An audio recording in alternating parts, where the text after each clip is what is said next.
ఓం అఖండం సచ్చిదానందమవాంగ్ మనసగోచరం ఆత్మానమఖిలాధారం ఆశ్రయే అభీష్ట సిద్ధయే.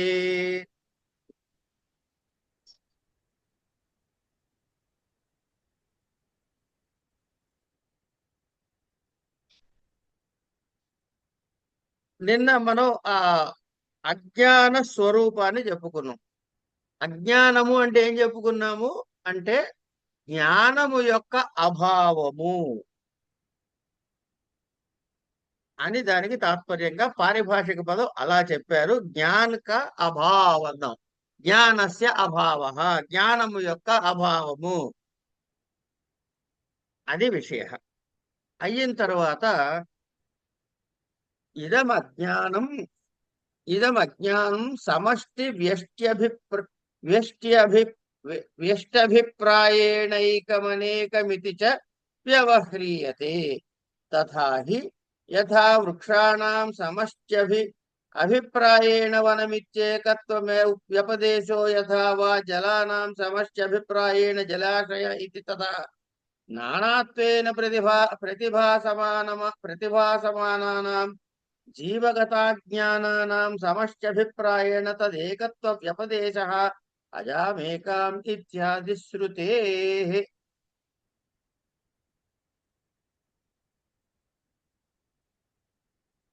ఇదం అజ్ఞానం సమష్టి వ్యష్టి అభిప్రాయేణ. సమష్టి అంటే ఏకం, ఏకం అనేకం. సమష్టి అంటే ఏకము, వ్యష్టి అంటే అనేకం. ఇది చ వ్యవహ్రీయతే. తథా హి అలాగే యథా వృక్షాణం ఎలా వృక్షాణం సమష్టి అభిప్రాయేణ వనం ఇది ఏకత్వ వ్యపదేశ.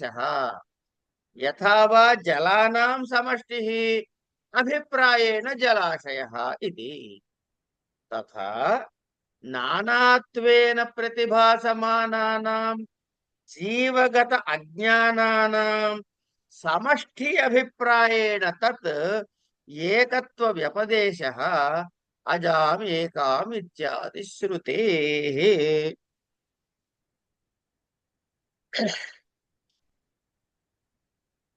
ఏం లేదండి, ఇప్పుడు మనం ఈ సృష్టికి కారణాన్ని అజ్ఞానము అని డిసైడ్ చేసుకున్నాం కదా.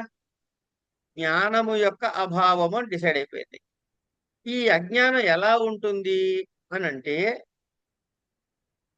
ఒకటిగా చూడాలా, బహుత్వంతో చూడాలా? ఒకటిగా చూడాలా, బహుత్వంతో చూడాలా అన్నది ప్రశ్న. ఒకటిగాను చూడొచ్చు, బహుళంగాను కూడా చూడొచ్చు అని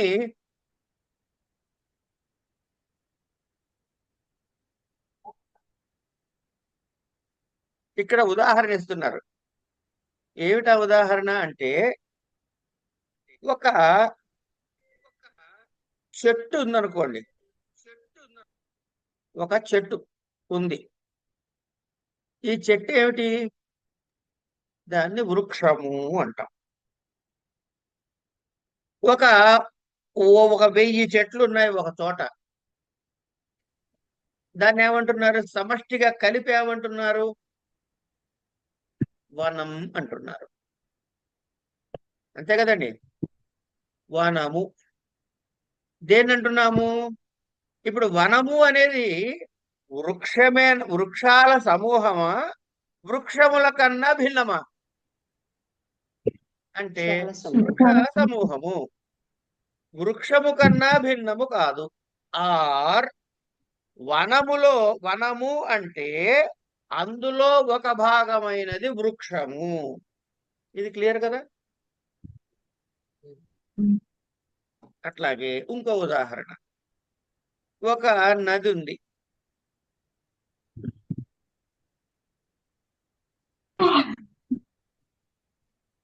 ఆ నదో లేకపోతే నీటి చుక్కలు అనుకుందాం పోని. ఇది వ్యష్టిగా అయితే నీరు. అదే అనేకమైన నీళ్లు కలిసి ఒక చోట వచ్చి కూడుకుంటే సమష్టిగా దాన్ని మనం ఏమంటున్నాము? జలాశయం అంటున్నాం. అంటే అనేకమైన వృక్షాలుంటే దాన్ని సమష్టిగా పెట్టుకున్న పేరు వనం. కనుక వనము భిన్నము కాదు వృక్షము కంటే. ఇది మనకి క్లారిటీ రావాలి. అట్లాగే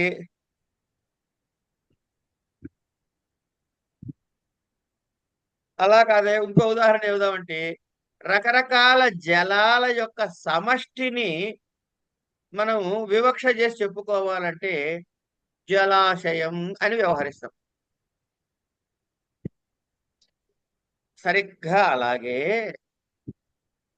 అనేకమైనటువంటి ఇన్ని ప్రతీయమానమవుతున్నటువంటి ఇన్ని రకాల జీవులలో ఉండేటటువంటి అజ్ఞానములను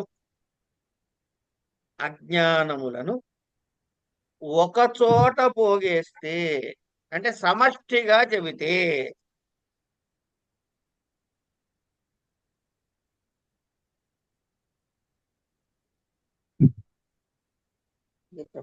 అని చెప్పటానికి కుదురుతుంది.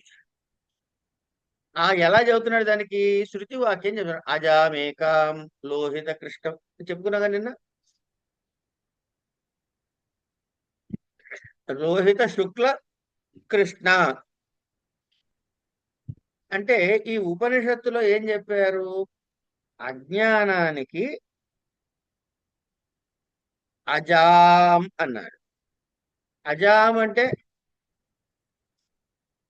ఒక్కటే, అక్కడ ఏకవచనమే ప్రయోగించబడింది. అజాం ఏకాం ఇక్కడ ఏకవచనంలో చెప్పింది. అట్లాగే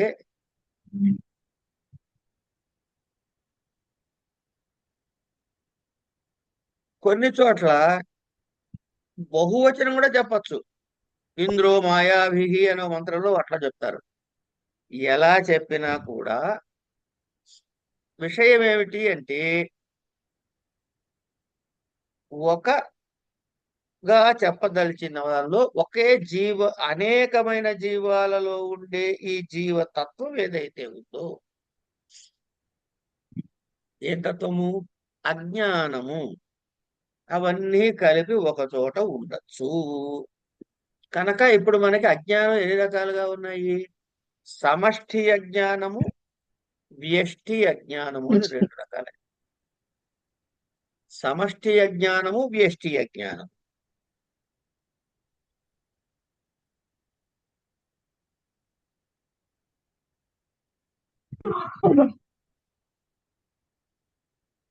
ఎవరో నాకు కంపెనీ ఇస్తున్నట్టున్నారు.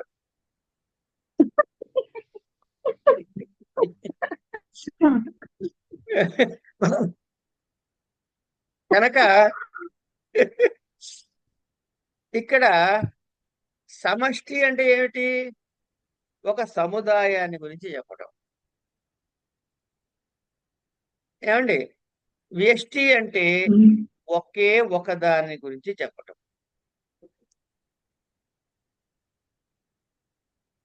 అంటే సమష్టి అంటే ఏమిటి? సామాన్య అజ్ఞానము. జనరల్ గా అజ్ఞానము అని ఏదైతే అంటామో అది సమష్టి. అంతటా ఉన్నది, అందరిలో ఉన్నది, అందరూ అయి ఉన్నది. వ్యష్టి అంటే విశేష వ్యవహారము. వీళ్ళు అజ్ఞానం కొంచెం ఎక్కువ ఉండొచ్చు, వాటి దగ్గర పాలు తక్కువ ఉండొచ్చు, వగైరా వగైరా వగైరా. కనుక సామాన్యము విశేషము అంటే సామాన్యాన్ని సమష్టి అని, వ్యష్టి అని విశేషాన్ని చెబుతారు.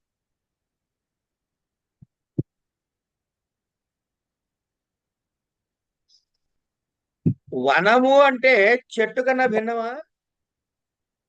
లేదు. చెట్టు అంటే వనం కన్నా భిన్నమా? కాదుగా. కనుక వాస్తవికంగా చూసినట్లయితే సమష్టిలోను వ్యష్టిలోను అభేదము. అట్లాగే ఒక మామిడి చెట్టు వృక్షం ఉందనుకోండి, కాసేపు ఇది మామిడి చెట్టు అంటాం. అదే ఈ మామిడి చెట్ల సమూహం ఉందనుకోండి, దాన్ని మామిడి వనము అంటాం. మామిడి తోట అంటాం. ఉండేవన్నీ మామిడి చెట్లే. తోట అన్నది వేరేగా ఏం లేదు. తోట అంటే అనేక వృక్షముల సమూహము. అంచేత వ్యష్టి అనేటప్పుడు వృక్షము, సమష్టి అంటే దానిలో ఉండేటటువంటి అనేక వృక్షముల సమూహం. అలాగే ఒక జీవుడిలో ఉన్న అజ్ఞానము, దీన్ని వ్యష్టి రూప అజ్ఞానము అంటాం. అదే అనేక జీవులలో ఉండే అజ్ఞాని కలిపితే సమష్టి రూపమైన అజ్ఞానము అంటాం. కానీ నిజానికి తత్వం చూసినట్లయితే ఈ అజ్ఞానానికి ఆ అజ్ఞానానికి భేదం లేదు, అభిన్నం అవి రెండు. ఎలాగైతే వనము వృక్షము లాగా. కనుక వేదాంత ప్రకారం ఏమిట అంటే సమష్టిగా ఉన్న వ్యష్టిగా ఉన్న వీటిలో మనకి ప్రతి చోట ఇదే ప్రయోగిస్తారండి. సమష్టి వ్యష్టి అనే వస్తుంది చివరిదాకా. కనుక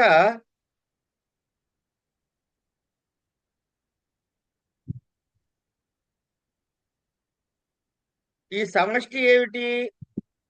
అన్నిటి కలిపిన సమష్టి అజ్ఞానం, సామాన్య అజ్ఞానం. వ్యష్టి అంటే విశేష అజ్ఞానం. మనకి ఆద్యంతము ఈ గ్రంథంలో కానీ ఇతరత్ర వేదాంత గ్రంథం ఏది చదివినా కూడా ఈ సమష్టి వ్యష్టి యొక్క స్మరణ జరుగుతూనే ఉంటుంది. కనుక దాని గురించి మనం స్పష్టంగా ఓసారి అవగాహన చేసుకుంటూ పోవాలి. అట్లాగే సమష్టి ఎఫెక్ట్ ఏమిటి, వ్యష్టి ఎఫెక్ట్ ఏమిటి వెళ్ళటానికి ముందు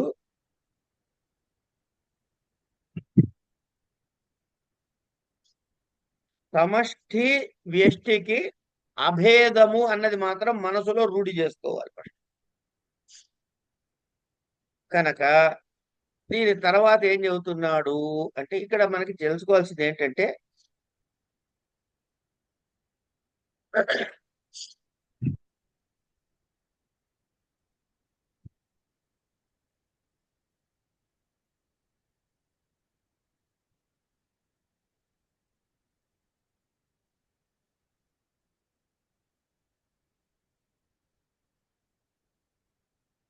ఈ సమష్టి దాన్నే మాయా అని,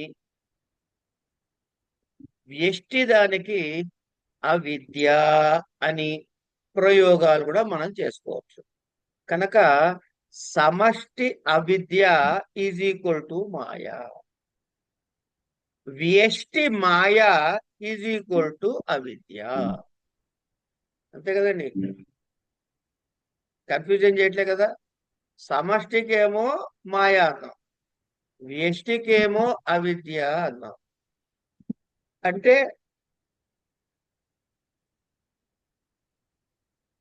మాయకి అవిద్యకి అభేదము అది. ఇప్పుడు ఇక్కడ మనం గమనించాల్సిందే నానాత్వము అంటే అనేకత్వము అని. కనుక ప్రతి జీవికి, జీవులు అనేకము కాబట్టి ప్రతి జీవికి అజ్ఞానము యొక్క ఉనికి వేరువేరుగా ఉన్నట్లు కనపడుతుంది. కనుక చూడటానికి ఈ అజ్ఞానము అనేకత్వంగా కల్పించబడినది. అనేకత్వం భిన్నంగా లేదు, అనేకత్వము కల్పించబడినది.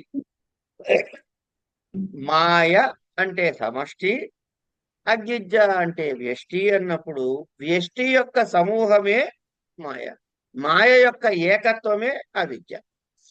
ఇది మనకి క్లియర్ గా అర్థం కావాలి. కనుక అజ్ఞానము ఇది సమష్టి వ్యష్టి అని రెండు రకాలు. ఆ అజ్ఞానం వనముల యొక్క సమూహముగా ఉంటే వనము అంటాం, వృక్షముల సమూహాన్ని వనము అంటాం, జలముల సమూహాన్ని జలాశయము అంటాం, జీవుల సమూహాన్ని జీవ సముదాయము అంటాం. ఇట్లా సమిష్టి వ్యష్టి గురించి చెప్పి ముందుకు తీసుకెళ్ళి తర్వాత ఏం చెప్తున్నాడు,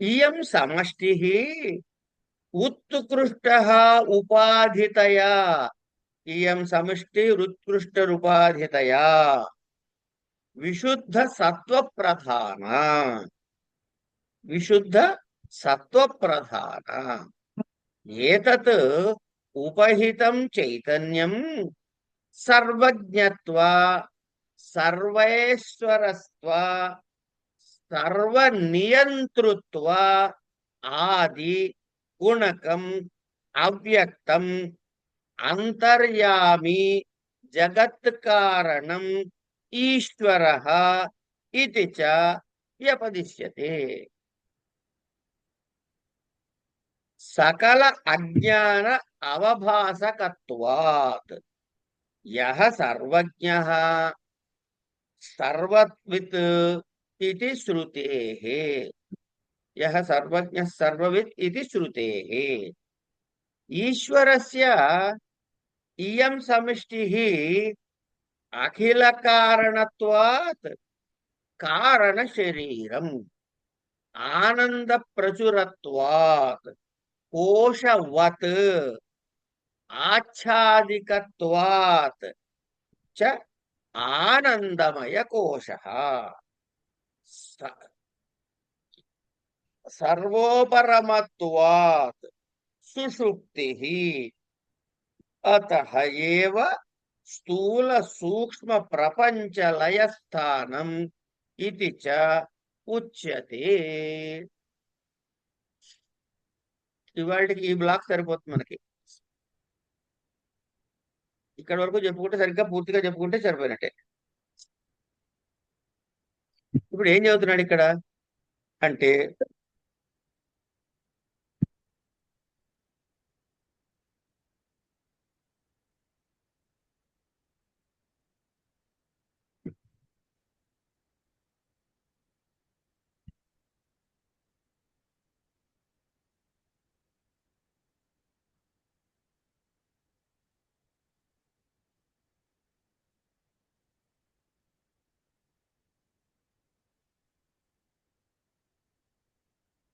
ఓకే,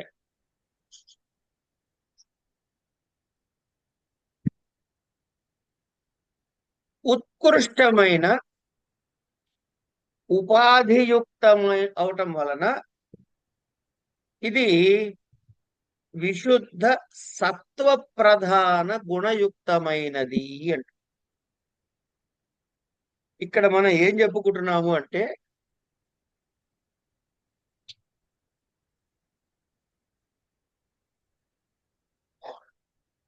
సమష్టి అజ్ఞాన లక్షణాన్ని చెప్పుకుంటాం. అట్లాగే వ్యష్టి అజ్ఞాన లక్షణాన్ని కూడా చెప్పుకుంటాం. సమష్టి అజ్ఞాన లక్షణం ఏమిటి? ఇది ఉత్కృష్టమైనది అంటే శ్రేష్టమైనది. ఈ అజ్ఞానం ఏం చేస్తుంది? పరమ చైతన్యం ఏదైతే శుద్ధ చైతన్యం ఏదైతే ఉందో ఆ శుద్ధ చైతన్యాన్ని ఆవరించి ఉన్నది.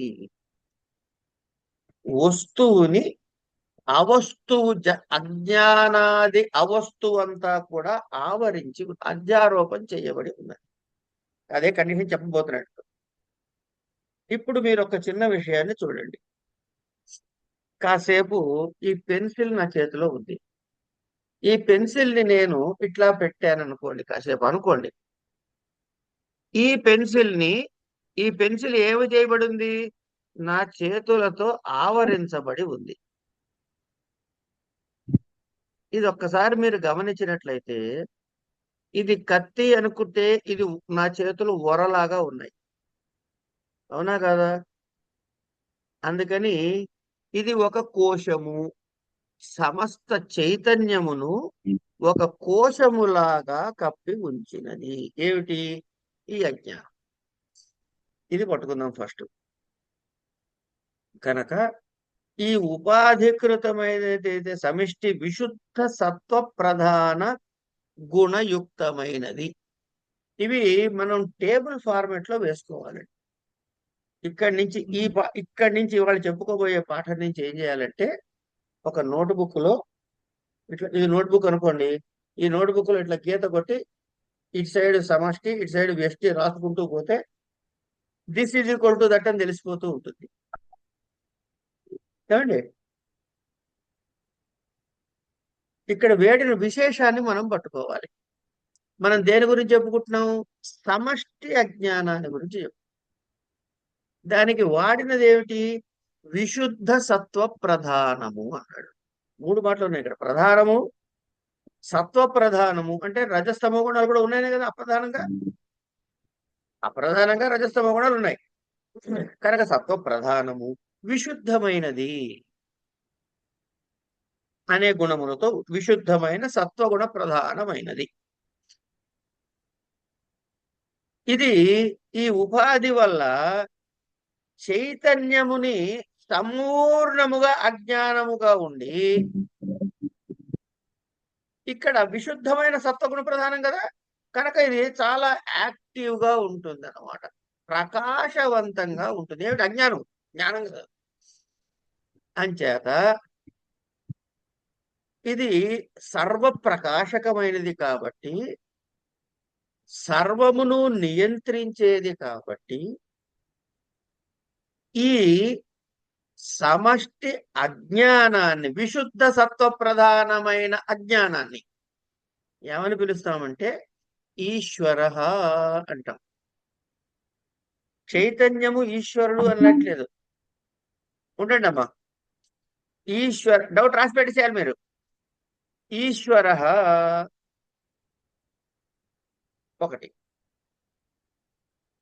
ఈ శక్తి ఏం చేస్తుంది? మిగతా అన్ని జీవుల్ని అన్నిటి కూడా నియంత్రిస్తుంది కదా, అన్ని గుణాలని నియంత్రిస్తుంది. కానీ ఇది కనబడుతుందా? కనబడు. కనుక ఇది అన్నిటినీ నియంత్రించేది, అలాంటి అనేక లక్షణాలు కలిగి ఉండి అవ్యక్తము, వ్యక్తము కానిది, అవ్యక్తం ఇది. ఈ అవ్యక్తము అంతర్యామి అనే పేరు కూడా దానికి. ఏమండి, ఈ సంసార సృష్టికి అజ్ఞానంతో కదా సంసారం వస్తుంది. సంసారం ఎందుకు వచ్చిందయ్యా? అజ్ఞానం వల్ల వచ్చి. అజ్ఞానం ఎందుకు వచ్చిందయ్యా? అవిద్య వల్ల వచ్చి. అవిద్య ఎందుకు వచ్చిందయ్యా? ఆ అధ్యాస వల్ల వచ్చింది. కనుక సంసారం పోవాలంటే ఏం కావాలి? సంసారం పోవాలంటే అవిద్య పోవాలి. అవిద్య పోవాలంటే అజ్ఞానం పోవాలి. అజ్ఞానం పోవాలంటే అవిద్య పోవాలి. అజ్ఞానం పోవాలంటే అధ్యాస పోవాలి. కనుక ఈ అధ్యాస తొలగించుకునే కార్యక్రమం ఇదనమాట. సరే, ఈ అంతర్యామి సంసారానికి కారణ రూపమైన ఈశ్వరుడు ఇట్లాంటి పేర్లతో పిలువబడతాడు. కనుక ఈయన సర్వజ్ఞుడు, సర్వవిత్ అంటే సమస్తమును తెలిసినవాడు. వీటన్నిటికీ కూడాను శృతి ప్రమాణాలు ఉన్నాయి. ఇవి యహ సర్వజ్ఞ సర్వవిత్ ఇది శృతే అన్నాడు కదా. అంటే ఈ ఈ ఈ అజ్ఞాన స్థాయిలో ఈయన సర్వజ్ఞుడు, సర్వవిత్ అని శృతి చెప్పింది కనుక శృతి అర్ధాపత్తి ప్రకారము ఇది మీరు ఒప్పుకు తీరాలి. కనుక ఇప్పుడు ఏంటైంది ఇక్కడికి? ఈ ఈశ్వరుడే ఈ సమష్టి సంపూర్ణమైనటువంటి, అంటే ఏంటి, ఈ విశ్వ ప్రపంచానికి కారణమైన వాడు. ఈ విశ్వ ప్రపంచం అంటే ఏమండి, ఇప్పుడు మనం అంటున్నాం చూసారా, ఒక మాట చెప్తా, ఏమనుకోవద్దు. ఇన్ దిస్ యూనివర్స్ అంటాం మనం, అవునా కదా? ఈ యూనివర్స్ పోయింది ఎప్పుడో. ఇప్పుడు మనం మల్టీవర్స్ లో ఉన్నాం. యూనివర్స్ కాదు, మల్టీవర్స్ అని ఇప్పుడు కనుక్కుంటున్నారు మహానుభావులు. కానీ మనకి ఎప్పుడో చెప్పారు, అనేక కోటి బ్రహ్మాండ జనన్యై నమో నమః. ఏమండి ఆ మాయ అమ్మా ఏమన్నారు సీత గారు? ఇది ఓకే. అనేక కోటి బ్రహ్మాండములు, ఒక బ్రహ్మాండం కాదు. సరే, అనేక కోటి. కోటి అన్నది 100 అన్నది 1000 అన్నది ఒక నెంబర్ కాదు. ఇట్ డిఫైన్స్ ఆ ఇన్యూమరబుల్ అని, ఇన్ఫైనట్. సరే, కనుక ఇప్పుడు ఈ స్టేట్ ఆఫ్ ఏ స్టేట్ అయితే ఉందో ఈ స్టేట్ కి ఏం చెప్పాము? గుణాల దగ్గరకు వచ్చేటప్పటికి విశుద్ధ సత్వ ప్రధానమైనది. ఇది చైతన్యాన్ని సంపూర్ణంగా ఆవరించి ఉన్నది. అయిపోయింది. దీనివల్ల ఈ స్థితిని ఏమన్నారు? ఈశ్వర అన్నారు. ఆయన సర్వ నియామకుడు, నియంత్రణ చేయగలిగిన వాడు. తర్వాత ఈయన ఇంకా ఎవరు? అవ్యక్తుడు, అంతర్యామి. ఇక ఈ మిగతా కనబడే దృశ్యమాన ప్రపంచం అంతా అంటే సంసారం అంతా ఈ కారణ రూపుడు కనుక కారణము. కనుక ఈ సమష్టి సంపూర్ణ విశ్వ ప్రపంచానికి కారణం కాబట్టి ఈ స్థితిని ఏమంటారంటే కారణ శరీరము అన్నారు. దీని ఏమన్నారు? కారణ శరీరము. దీని స్థితి ఆనందము. ఈ కోశం స్థితి ఆనందము.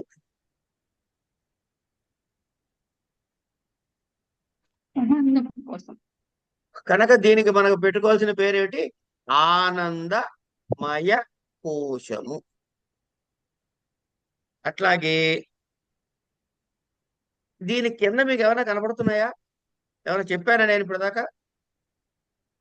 దీని నుంచి పుట్టేయండి నేను చెప్పానా? ఏమండి? లేదండి. దీని తర్వాత ఇవి ఉన్నాయండి నేను చెప్పానా నేను ఇప్పుడు మీకు? చెప్పలే కదమ్మా, చెప్పలేదు కదా? చెప్పానా?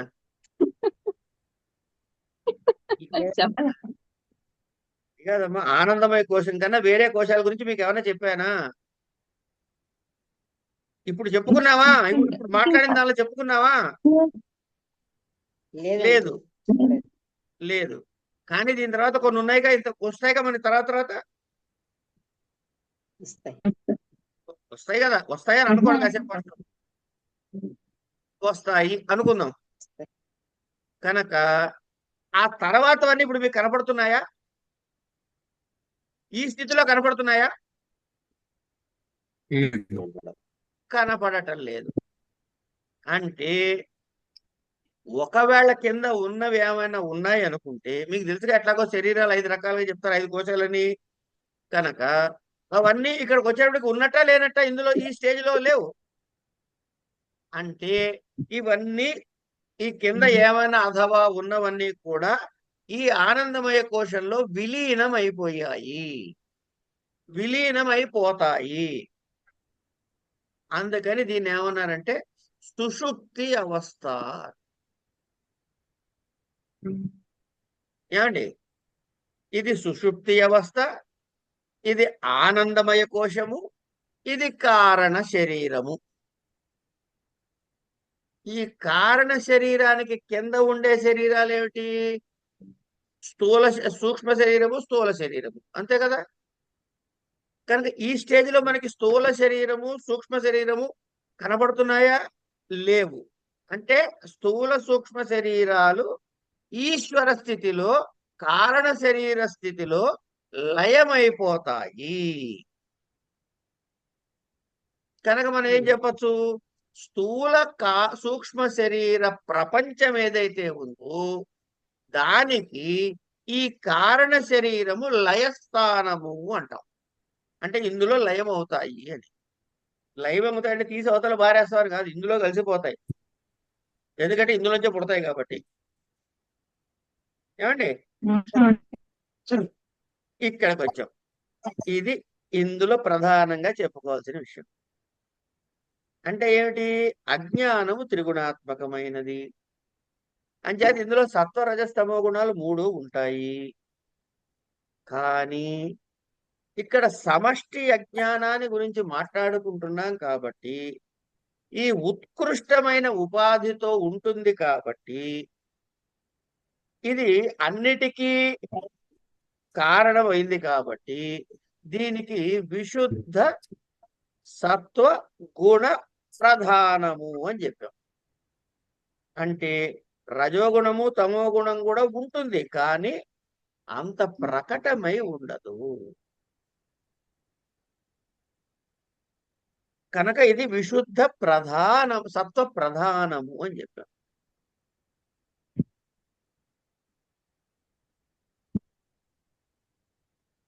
పరమాత్మ చైతన్యం ఏదైతే ఉందో, అంటే ఆ పరమాత్మ చైతన్యం ఏదైతే ఉందో అది దీనితో కప్పబడి ఆవరించబడి ఉంటుంది. ఇది ఈ అజ్ఞానం పొరతో. దీన్ని మీరు ఇట్లా చిన్నగా చూసుకున్నా ఒక పెన్సిల్, దానికి ఒక షీల్డ్ అనమాట, ఇట్లా ఒక కవచం, ఒక కోశం కింద తయారు చేసుకున్నాం. ఇది సర్వ చరాచర సంపూర్ణ సృష్టికి, అంటే అనేక కోటి బ్రహ్మాండములకు కూడా స్వామి అంచేత ఈశ్వరుడు. ఈశ్వరుడు అంటే ఈశ శక్తి అని. పార్వతి మొగుడు ఈశ్వరుడు గురించి మాట్లాడట్లే మనం. ఈశ్వర శక్తి అంటే సమస్తమును నియంత్రించేవాడు. అంచేత ఈయన సర్వ నియంత. అట్లాగే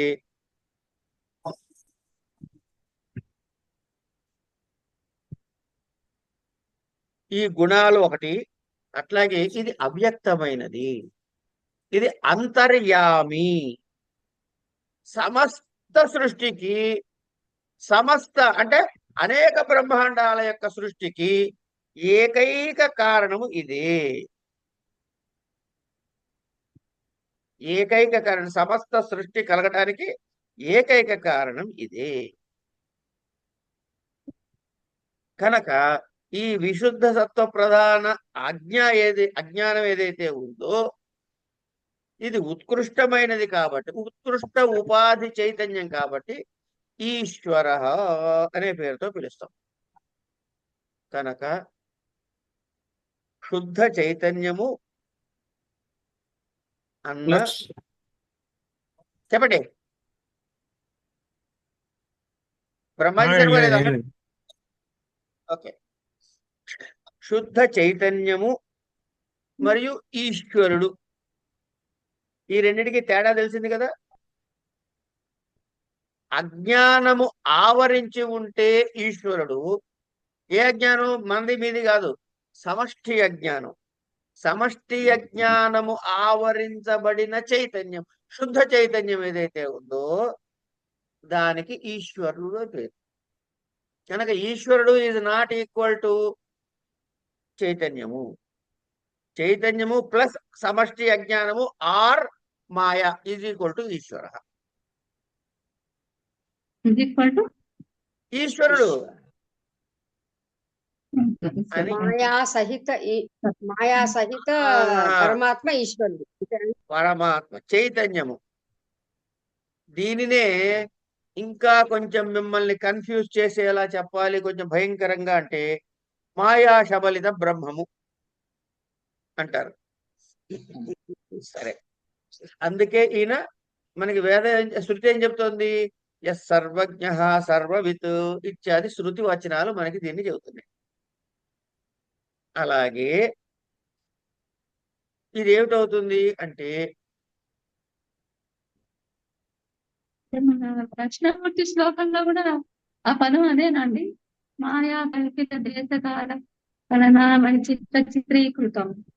అంతే. మాయా విజృంభయసి మహావ్యోమ చెప్తారు కదా, చెప్పండి. మహాయోగి వయస్కయ దక్షిణామూర్తి. మాయా కల్పిత దేశకాల కలనా మాయా కల్పిత దేశకాల, దేశము కాలము. దేశం ఎక్కడున్నారా నాయన నువ్వు? నేను హైదరాబాద్ అండి మాది. మరి నీ హైదరాబాద్ చల్లగుండను. హైదరాబాద్ ఎక్కడుంది? ఈ సమష్టి విశ్వంలో ఒక భాగం. అందుకే పెళ్లిళ్లలో మహాసంకల్పం చదివినప్పుడు వింటే ఎవరైనా ఓపిక చేసుకుని మన యొక్క కించిజ్ఞత్వం బయటపడుతుంది. ఆ బ్రహ్మాండాల పేర్లు చెబుతాడు, దాని తర్వాత లోకాలు చెబుతాడు, లోకాల నుంచి ఫలానా అంటాడు, ఫలానా నుంచి ఇక్కడికి వచ్చామంటాడు, ఇక్కడి నుంచి జంబూద్వీపం అంటాడు, జంబూద్వీపం నుంచి భరతవర్షం అంటాడు, భరత నుంచి భరతఖండం అంటాడు, మేరు తీసుకొస్తాడు, దక్షిణ దిగ్భాగం అంటాడు, అందులో వాయువ్య ప్రదేశం అంటాడు. ఇవన్నీ వచ్చి హైదరాబాద్ పట్టణంలో మా ఇంట్లో చిన్న ఇంట్లో ఉన్నామండి. దాని ముందు ఇది ఎంత. అట్లాగే ఏమంటే కాలాన్ని చెబుతారు. అనంత కాలం నుంచి ప్రారంభం చేసి ఏంటి ఆ ఫలానా మన్వంతరము, ఆ ఫలానా ఇది, ఆ ఫలానా అది, ఇవన్నీ ఏంటంటే కాలాన్ని చెప్పే శబ్దాలు. ఈ కాలాలన్నీ చెప్పుకుంటూ ఫలానా మన్వంతరంలో ఇప్పుడు ఈ మన్వంతరం. మన్వంతరం అంటే ఏంటయ్యా, ఇన్ని మహాయుగాలతో మన్వంతరం అండి. మహాయుగం అంటే ఏంటయ్యో, ఇన్ని కృత త్రేతాయుగముల ఆ, ద్వాపర కలియుగాలతో కలిసినటువంటిదండి. ఇవన్నీ ఉన్నాయ్యా, ఇట్లా లెక్కేసుకుంటే కాలం మనం చెప్పలేనంత. అందులో మనం ఎక్కడున్నాం, ఫలానా క్రోధినామ సంవత్సరంలో షష్ఠీ సంవత్సరాన మధ్య క్రోధినామ సంవత్సరే దక్షిణాయనే. ఓరి నాయన, మన అల్పజ్ఞాతం తెలుస్తుంది. అంచేత రోజు ఒక్కసారి మహాసంకల్పం చదువుకుంటే మనం ఎంత గొప్పవాళ్ళో తెలిసిపోతూ ఉంటుంది మనకి. సరే, అవన్నీ ఇది బాగా కరెక్ట్, అవన్నీ కరెక్ట్ గా అర్థమైతే ఇంకా పెళ్లి చేసుకోడు. మనకి దిగులే, మనం చదువుకోవచ్చు, పెళ్ళిళ్ళు అయిపోయినాయిగా. పెళ్ళి అనేది మాయ కదండి మళ్ళీ. అదే మరి, అది అన్ని మాయలో మాయే, ఇక అయిపోయింది, పడిపోవడానికి పెళ్ళి. అన్ని మాయే కదమ్మా. సరే, మాయ. కనుక ఈ విశుద్ధ చైతన్యానికి కారణ శరీరము అని పేరు, ఈశ్వరుడు అని, ఆనందం అని, ఇవన్నీ వాడి సుషుప్తి అవస్థ అని. అట్లాగే ఈ కనపడేటటువంటి ప్రపంచము, దాని యొక్క సూక్ష్మ సృష్టి, ఇవి కూడా అందులో లయమైపోతాయి కాబట్టి వాటికి లయస్థానము అని చెప్పుకుంటాం. కనుక కారణ శరీరానికి కింద ఏ శరీరం రావాలండి? సూక్ష్మ శరీరం.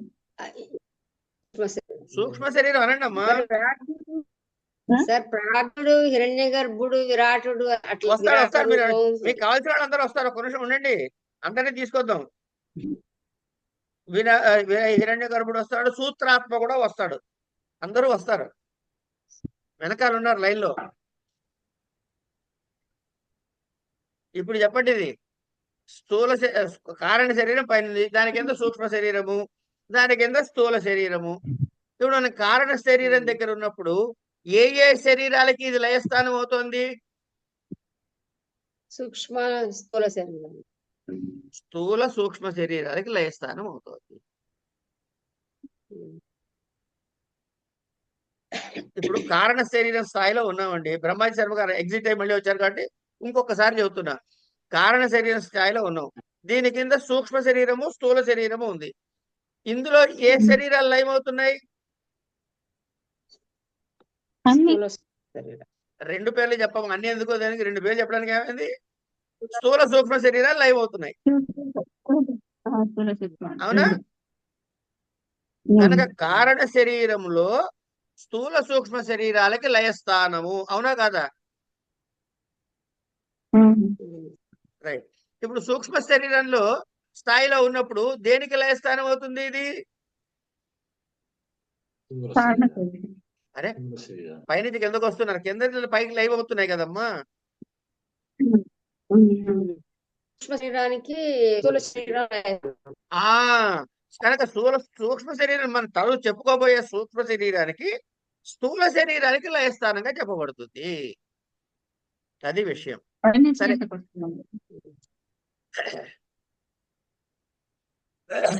కనుక ఇది సూక్ష్మ శరీరాది అన్ని ఇక్కడ లయం అవుతాయి కాబట్టి ఈ అవస్థను సుషుప్తి అవస్థ అన్నారు. అంచేత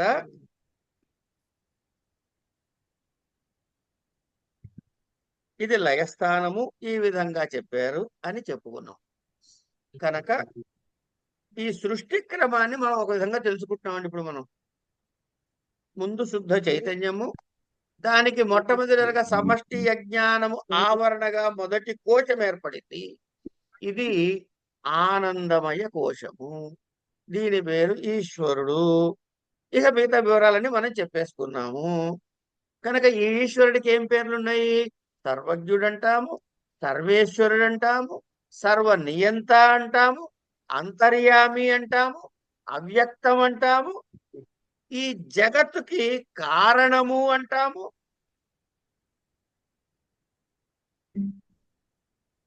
ఎందుకు? అజ్ఞానము యొక్క సమిష్టి శుద్ధ చైతన్యాన్ని ఆవరిస్తే ఇది విశుద్ధి సత్వ ప్రధానమైనదని చెబుతాము. కనుక ఉత్కృష్టమైన ఉపాధి.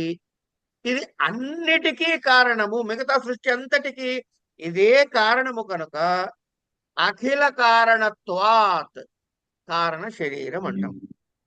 ఇది పరమ ఆనందాన్ని కలిగింపజేసే స్థానం కాబట్టి ఆనందమయ కోశం అంటాం.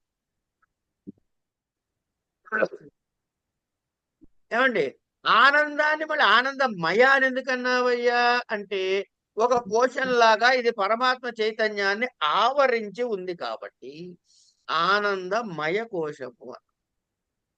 అలాగే ఇదేమిటి, ఇంకా స్థూల సూక్ష్మ ప్రపంచాలకి లయస్థానము కనుక ఇది లయస్థానము అన్నాం. ఈ స్థితిని ఇక్కడ ఏముంటాయి? స్థూల శరీర తాలూకు వ్యవహారాలు లేవు, సూక్ష్మ శరీరం ప్రపంచం తాలూకు వ్యవహారాలు లేవు.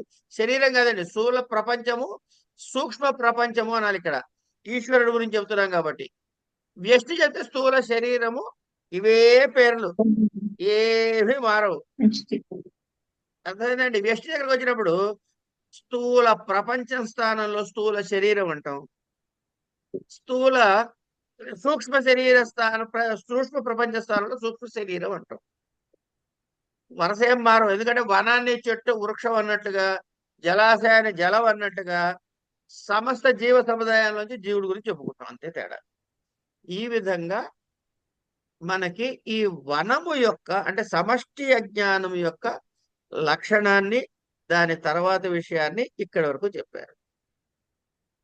ఎట్లాగైతే వనము యొక్క వ్యష్టిగా చెప్పుకున్నట్టయితే వృక్షము అని అంటాము అని, దాని గురించి తర్వాత ఈ వ్యష్టి ఏమిటవుతుందా అనే విషయాన్ని చెబుతాడు. అంటే పైన పైన మొత్తం సమష్టి అజ్ఞానాన్ని చెప్పేశాడు. ఈ వ్యష్టి అజ్ఞానం గురించి దేన్ని చెప్తారు? మళ్ళీ అదే ఆనందమయ కోశం వ్యష్టిది చెప్తాడు, అదే కారణ శరీరం వ్యష్టికి చెబుతాడు, అదే సుషుప్త్యవస్థ వ్యష్టికి చెబుతాడు, అదే లయస్థానాలు వ్యష్టికి చెబుతాడు. అప్పుడు ఈ ఈశ్వరుడికి ఏం పేరు పెట్టుకుంటాము? అప్పుడు వాడి ఫంక్షన్స్ ఏమిటి? సర్వజ్ఞుడా, సర్వేశ్వరుడా, సర్వనియంత అంటే ఇవే పేర్లు ఉండడానికి లేదు. పేర్లు ఉండడానికి లేదు కాబట్టి ఏమని మారతాయి ఇవి తెలుసుకుంటాం మనం. ఇది రేపు అనగా సోమవారం నాటి క్లాసులో తెలుసుకుంటాము. అప్పటి వరకు స్వస్తి ప్రజాభ్య పరిపాలయంతాం.